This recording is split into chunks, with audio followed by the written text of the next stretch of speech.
What's up, guys? And today I want to talk to you about why I believe the creative act, A Way of Being by Rick Rubin, obviously a very famous music producer, to me is arguably one of the best books, if not the best book on creativity that I've personally ever read.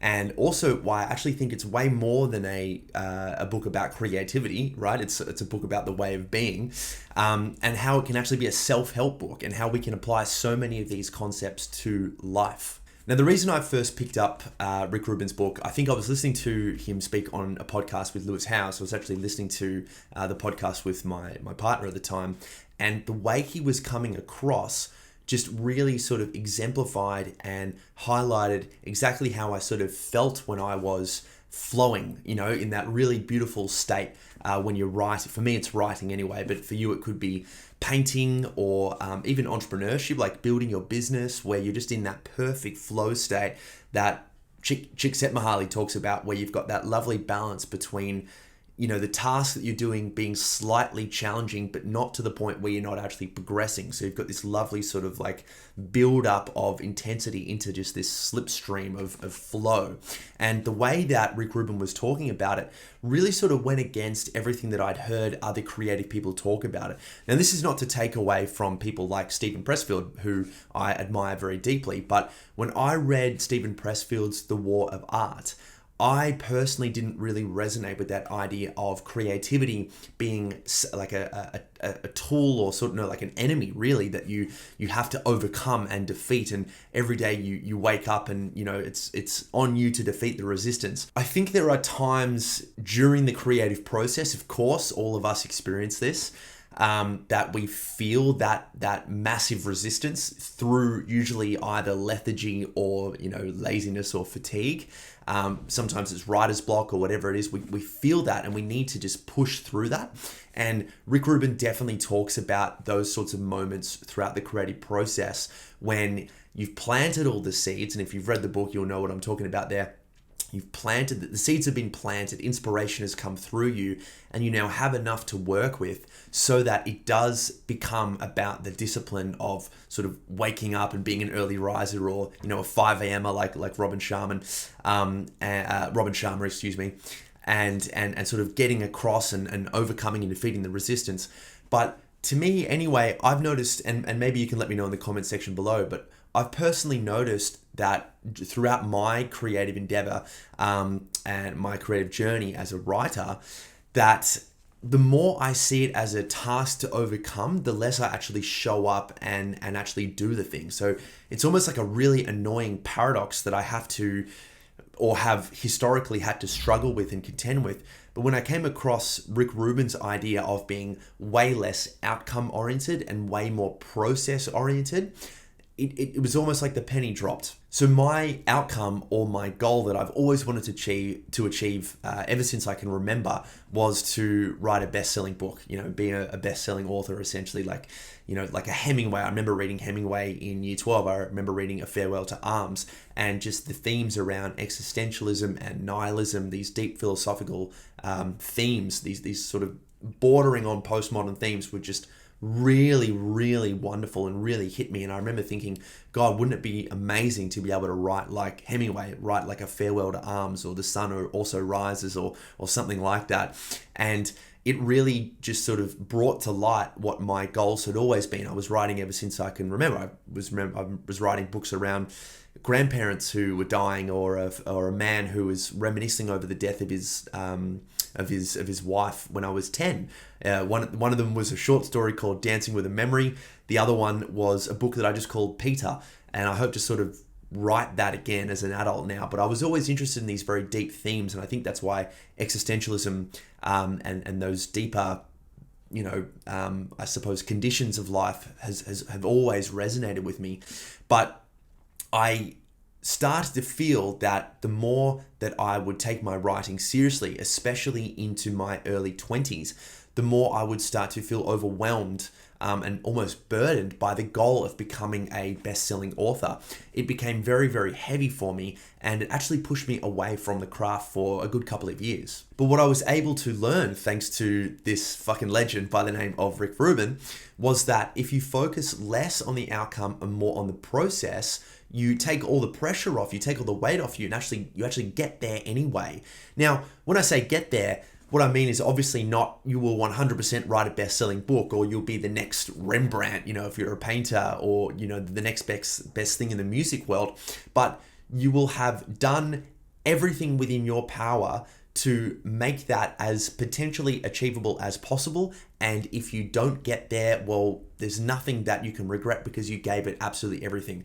But the only way you're going to be able to climb and then summit Mount Everest, especially if you're $100,000 in debt and you live in your mum's basement and you've got no athletic prowess and you're really overweight and unhealthy, there are so many goals that you have to achieve and so many stepping stones and checkpoints along the way prior to even to getting to base camp that you actually have to overcome before you can even think about summiting Mount Everest. So from Rick Rubin's perspective, why not focus more on the process and less on the outcome? Because if you focus on the process, you might actually get to the place where you can finally actually start thinking about the outcome because it's so much more attainable. So when I think about this in my own life, I think about this idea of being a best-selling author, right? And then all the steps and the things that I would have to do in order to make that a potential reality.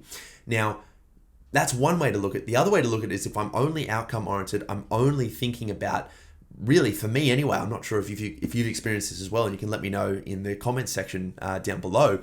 But if I'm only thinking about the outcome, I'm thinking of all of the things that could go wrong, all the things I can't control, whether anyone likes my writing or whether I actually just fucking suck at writing. Whether the book that I write or, whether it's a fiction or a non-fiction book is actually marketable, whether it's relevant or whether it's sort of time-bound to an era or attached to a particular theme that no one cares about anymore. All of those things are just things that I have absolutely no control over.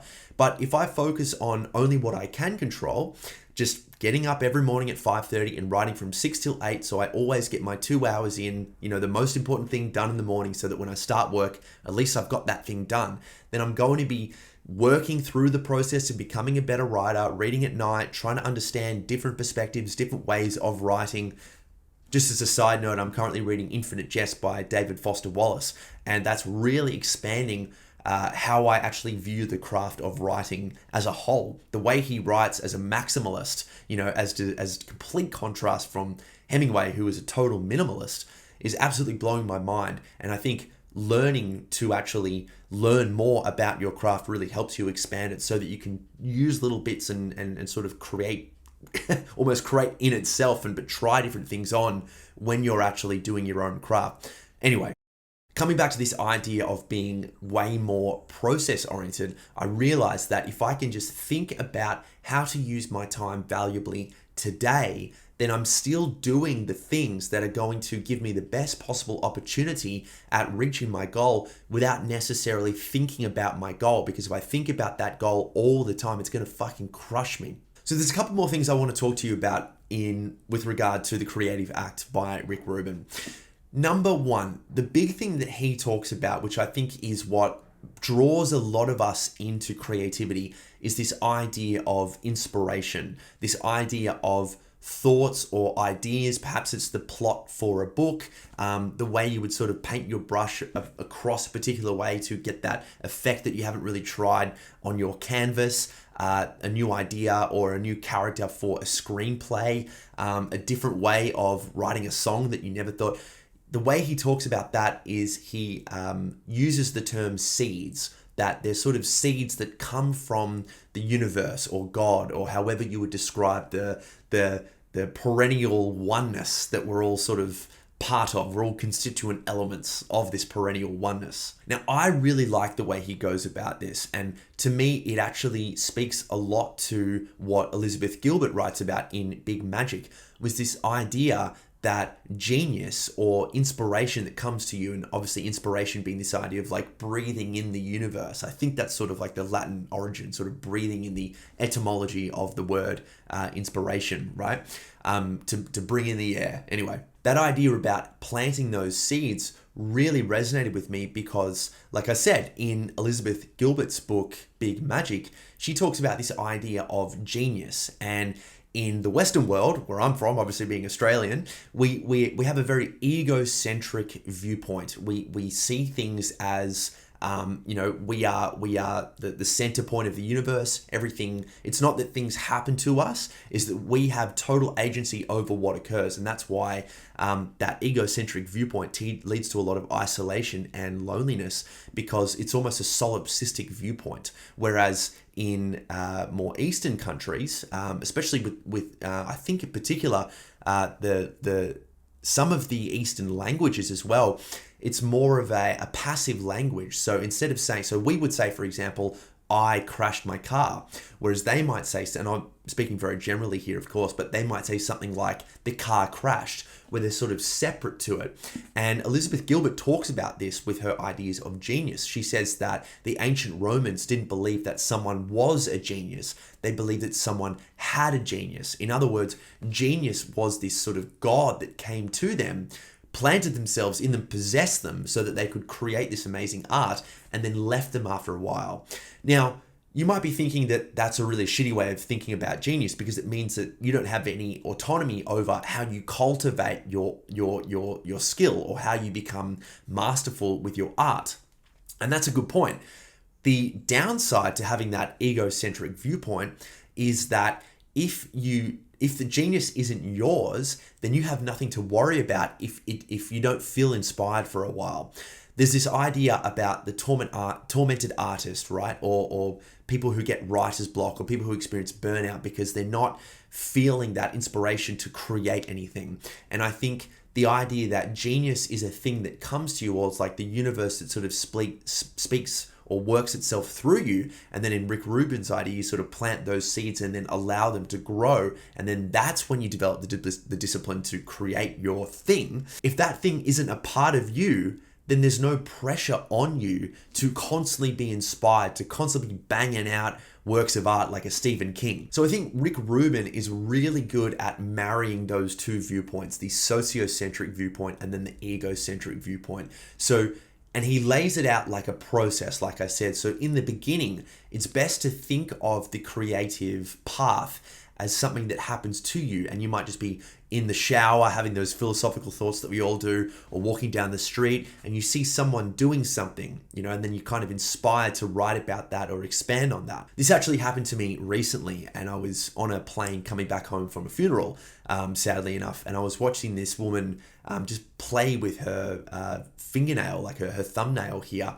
And I found it was really interesting. I'm writing this book at the moment about this man who is suffering from nihilism after the death of ... You'll have to read it. And he's getting really annoyed and frustrated with how attached we are as a society to consumerism and distraction, and sort of numbing and escaping away from some of the deeper layers of the fundamental human experience, and boredom being one of those things that we can actually learn to fall in love with if we sit with it for long enough. And I was watching this woman play with it was like a little skin thing on her thumbnail, and she was watching Friends on her tablet. She had her phone open up on the other side. She had like food in the front of her as well. She had so much fucking pleasure going on, but it was like this little thing on her thumbnail that was annoying her the most out of that. And it just inspired me to write about how the way we see ourselves and our aesthetics and our image can be it can be so frustrating that it can pull us away from all of these other distractions that are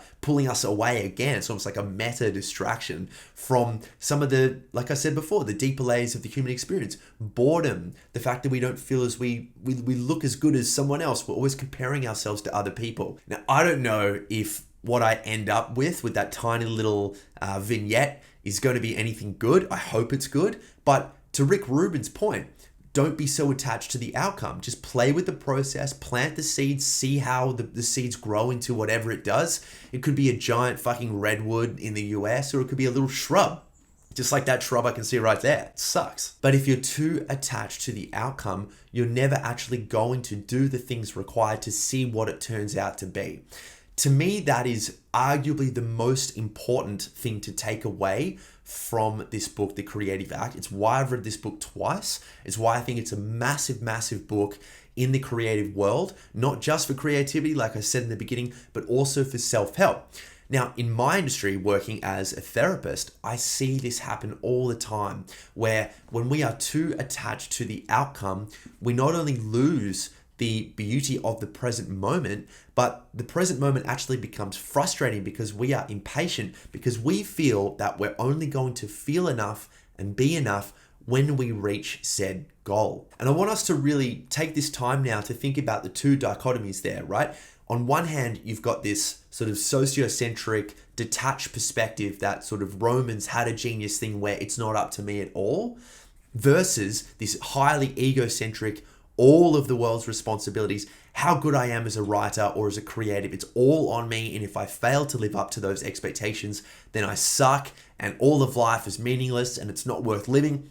What I want you to think about here is how can you be both now, I'm going to say this very contextually because in the beginning of this video and on this podcast, I was talking about why it's good to be less outcome oriented. Now that's contextual based primarily for a Western audience, but if you're in the Eastern, you'd be like, dude, what the hell? I knew this shit from birth. In which case, thank you. And you should have been doing a podcast teaching all of us so that I didn't have to go through depression, anxiety, figure all this shit out myself. Not that I really figured any of this out myself, to be honest with you, I just read it in a book. But what I think is really helpful for us to do here is to marry the two perspectives. And from what Rick Rubin is saying, from my perspective anyway, it's when to be outcome oriented versus when to be process oriented. Now, if you are a creative person, if you are an artist, if you are a writer, a painter, a screenwriter, a dancer, a singer, if you love to knit on the weekends, this is for you. In the beginning, you are going to want to feel into the flow of the universe. You are going to want to look for inspiration. You are going to want to take on dream journaling so that you can access your unconscious. You are going to want to observe the world, your direct, immediate experience. You are going to want to hang out at a cafe and drink like 14 coffees like I did once when I was reading the Bhagavad Gita. I was getting so pumped up about the tales of Krishna Arjuna that I started watching everyone and seeing the whole world through like a Hindu lens. It was like fucking awesome. Those are the moments in the very beginning when you should feel inspired and you should feel in flow. It's like that feminine flow energy. And then once those seeds have been planted, then it's time for you to access that masculine go energy so that you can use that whole integration, that sort of Carl Jung individuation experience to make this perfect embodied art form, no matter how it is that you see it. Again, whether you're a painter or a writer or a dancer, whatever it is. There's something else that I really love about this book too. So Rick Rubin often talks about whether artists have a social responsibility, and he talks about rules and laws and conformity and social norms. And his idea of creativity is that it is fundamentally and primarily an expression of someone's deepest authenticity. So by definition, it's not going to follow rules. It's not going to follow laws. Sometimes it's going to be super risky and wild and out there, but that's not necessarily the intention of the artist. The intention of the artist was just to express his or her authenticity in that moment, and whatever it turns out to be, that's what it was meant to be. And I love that because I feel that if you are a creative person, and I need to listen to this, I need to watch this part right now when I finish and watch it back again. If you are an artist, you need to be taking risks because, as Rick Rubin says, rules are there to establish average behavior. Rules ensure that everyone is the same, everyone gets along, everyone does the same thing. You think about why everyone's wearing suits. It's like sort of like corporate world. It's like you're all the same. There's no one who's sticking out. There's no one high or low or this way or that way or whatever it is. That is not the job of the artist. That is not the job of the creative person. The creative person is one who probably, and if you are a creative person, you probably are inherently like this, you are standing on the periphery of the society. You see the weird shit about society.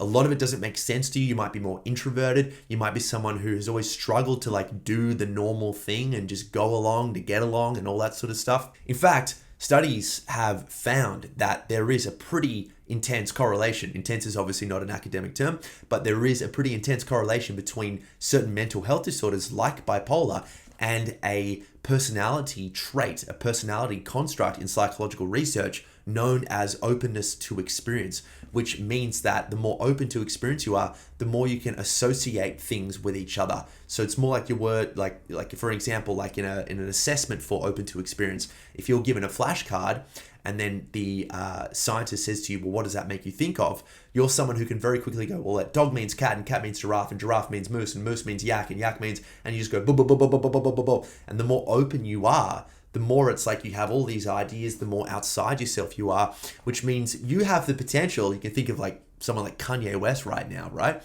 You're this wild genius who can rejuvenate society, and I'm not saying Kanye West is destroying society, but you have the potential to destroy society as well with your wild ideas, right? Think of it like Friedrich Nietzsche, right? So Friedrich Nietzsche's idea of the Übermensch, the Superman, right? He was starting to look at modernism and sort of segue into a postmodern world where God is dead, right?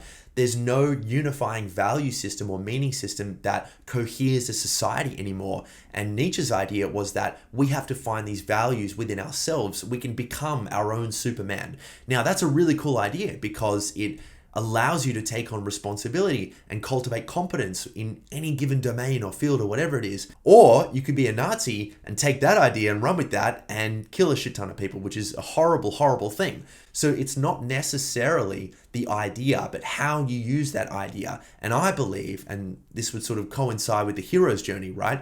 That if you are an artist, your intention should be there, not necessarily to only make art for society, but to do it within yourself in a way that rejuvenates society because you have ideas that can make us better, right? So it's like an ode to the creatives. You have an idea and you're inspired by it, and now you develop the discipline to actually bring it to light and actualize it in the hope that it's going to transform the world and make us all see that little piece of the universe that you have instilled in your brain in a way that's going to make us better people. Now, I know that's like a little bit of a contradiction to what I said before, because you're like, well, hang on a second, dude. Like, weren't you saying that creatists and artists shouldn't follow laws and rules and all that sort of stuff? I think yes, but within reason, right? You don't want to be, I think you get me. So to finish up here, I really, really, really, really would encourage you to read this beautiful book, The Creative Act, A Way of Being. It's one of the only books that I read and then read once again straight away. There are, I reckon, 20 to 30% of the books that I read, I'll read again because they really, really, really hit home for me. This is the only book that I read straight away after I'd read it for the first time. To me, it's one of those books that I will keep coming back to every 6 to 12 months, I would say, just to keep it fresh in my mind.